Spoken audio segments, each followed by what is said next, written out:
像这个，你看到它这个样子，它就是不够透，它还比较硬，太硬了，所以它等一下还要继续。是因为他今天送货送得太慢了啦，所以没辙。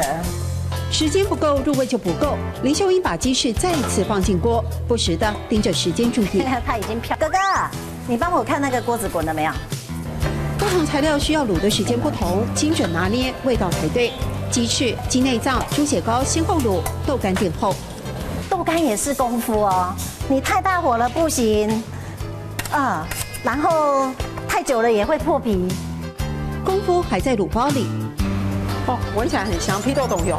亚黑牙比给，这是我的秘方哦。这就是天然酱油的颜色。食材卤上咖啡酱色，油油亮亮。他说都是看过厂商检验报告，把关筛选过的。上次那个时间的拿捏比较重要。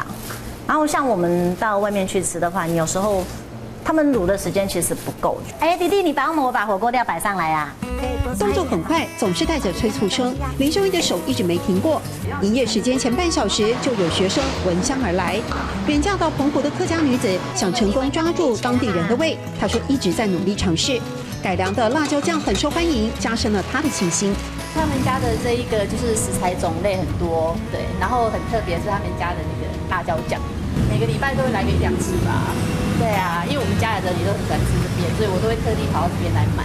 我就是极限子，我做什么都很管，要赶快弄好，对吧？你还没有弄完成，客人已经上门的话，那你是不是你要摆摊子的东西，你要应付他，你要切东西，要丢进去煮？到了傍晚，林秀英已经在摊子前忙了一整天，每天努力对自己的工作认真付出。她说，这就是平凡的幸福。一起念念看，要多练习哦。批豆董油，要喺牙嘅比嘅。批豆董油，要喺牙嘅比嘅。谢谢宗仪老师。